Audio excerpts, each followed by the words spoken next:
ሙሐመድ ሳላህ ዛሬ በዓለም ላይ ከታዋቂ የእግር ኳስ ተጫዋቾች ውስጥ አንዱ ነው። ግን ይህ ዝና፣ ይህ ሀብት፣ ይህ ስኬት በቀላሉ አልመጣም ነበር። የሳላህ ታሪክ የትዕግስት፣ የመከራና የማይሰበር ህልም ታሪክ ነው። ሰላም ብለናል ውድ የዩቲዩብ ተመልካቾች። ዛሬ ደግሞ ስለ ሙሐመድ ሳላህ የህይወት ታሪክ የምንነግራችሁ ይሆናል። እስከ ፕሮግራሙ መጨረሻ አብራችሁን ከቆያችሁ ከሞ ሳላህ ታሪክ ምን እንማራለን የሚለውን የምንመለከት ይሆናል። አብራችሁን ቆዩ እያልን ላይክ፣ ሰብስክራይብ፣ ሼር ማድረጋችሁ እንዳትረሱ እያልን ወደ ፕሮግራሙ እናልፋለን።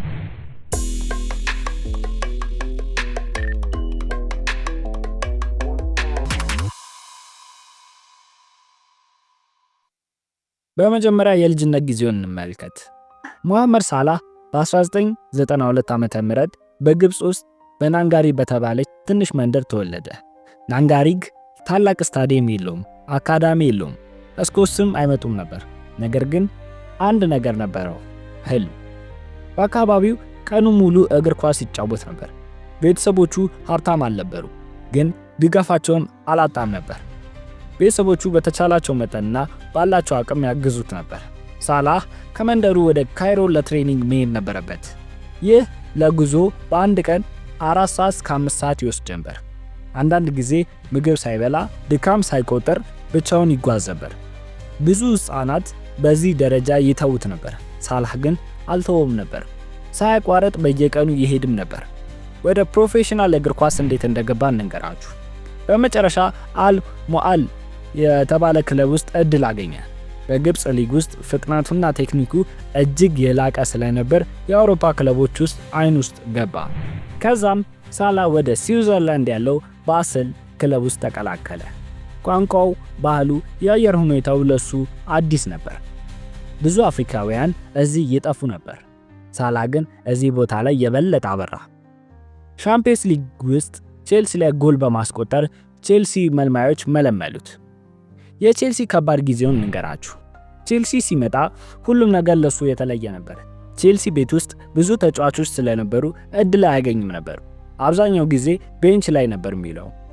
እድል ባለማግኘቱ ኮንፊደንሱ በዛው ልክ ዝቅ እያለ ነበር የሚሄደው። ብዙ ሰዎች ፊኒሺንግ ፕሌየር ብለው ይጠሩት ነበር። ከዛም ሳላህ ወደ ፊዮሬንቲና አመራ። እዚያም እንደዚሁ አልተሳካለትም ነበር። ወደ ሮማ በማምራት እዚህ ነገር ሁሉ ተቀየረለት። ፍጥነቱ፣ ፊኒሺንጉና ዲሲዥን ሜኪንጉ ተሻሻለ። እናም ሴሪያ ውስጥ ከፍተኛ ለውጥ አሳየ። ደረጃውን በዛው ልክ ከፍ እያደረገ መጣ። እንደገናም ወደ አውሮፓ ስም መነሳት ጀመረ። የሊቨርፑል የንግስና ዘመኑን እንገራችሁ። 2017 ላይ ሳላህ ወደ ሊቨርፑል መጣ። ብዙ ሰዎች ግን አላመኑበትም ነበር። ጥርጣሬያቸው ከፍተኛ ነበር። ነገር ግን በመጀመሪያው ሲዝን በሪከርድ ላይ መሰባበር ጀመረ። የፕሪሚየር ሊጉ ጎልደን ቦት፣ ሻምፒየንስ ሊግ ዊነር፣ ሊግ ታይትል እናም ሊግ ሌጀንድ ስታተስ ለሳላህ ብቻ ተጫዋች አልሆነም፣ ለግብፅ ምልክቷ ሆነላት። በአጠቃላይ ስንት ጎል እንዳገባና ያሳካቸውን ዋንጫዎችን እንገራችሁ። ለግብፅ ብሔራዊ ቡድን በ115 ጨዋታ 67 ጎሎች አስቆጥሯል። በግብፅ ታሪክ ውስጥ ከፍተኛ ጎል ካላቸው ተጫዋቾች ውስጥ አንዱ ያደርገዋል። ለሊቨርፑል ደግሞ ከ2017 ጀምሮ 304 ጨዋታዎችን በመጫወት 188 ጎሎችን አስቆጥሯል። ይህም በሊቨርፑል ታሪክ ውስጥ ከፍተኛ ጎል ካላቸው ተጫዋቾች ውስጥ ይመደባል። በአጠቃላይ ያገባቸው ጎሎች 320 ጎሎች በላይ አስቆጥሯል። በግሉና በክለቡ ያሳካቸውን የዋንጫዎች ብዛት ከመናገራችን በፊት ቻናላችንን በሰብስክራይብ ሐሳብ አስተያየታችሁን ደግሞ በኮሜንት መጻፋችሁ እንዳትረሱ። ከሊቨርፑል ጋር ያሳካቸውን ዋንጫዎች ስንነግራችሁ የእንግሊዝ ፕሪሚየር ሊግ 2 ጊዜ ያሸንፋል። 2019-20 እናም 2024-25 አሳክቷል። ሻምፒየንስ ሊግ 1 ጊዜ 2018-19 አሳክቷል። ኤፍኤ ካፕ 1 ጊዜ 2021-22 አሳክቷል። በዛኑ ዓመት ደግሞ ካራቦ ካፕ 1 ጊዜ አሸንፏል። የዓለም የክለቦች ዋንጫም 1 ጊዜ ያሸንፋል በ2019።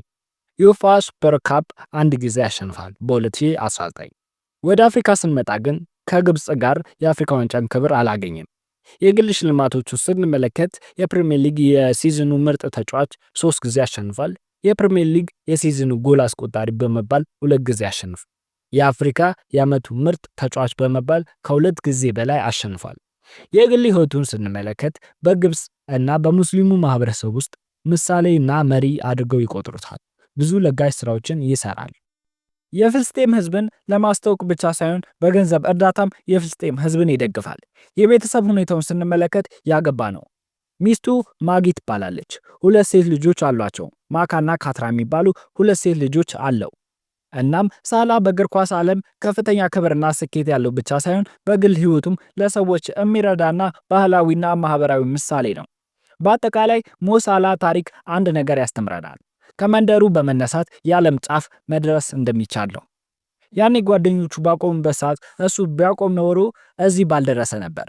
እናም ተስፋ ለመቁረጡና ጠንክሮ በመስራቱ ለዚህ አድርሶታል። ጠንክሮ በመስራቱ በቼልሲ ቤት እንደተባረረ ያኔ ቢያቆም ኖሮ በሊቨርፑል ቤት ንጉስ ባልሆነ ነበር። እናም በህይወታችን በሐሳባችን መስራትና ጠንክሮ መስራት ለዚህ እንደሚያበቃ ማየት ትችላላችሁ። በቀጣይ ማን እንደሚሰራላችሁ ኮሜንት ማድረጋችሁ እንዳትረሱ። ቻናላችንንም ሰብስክራይብ ማድረጋችሁ እንዳትረሱ እያልን እዚህ ጋር እንሰናበታችኋለን።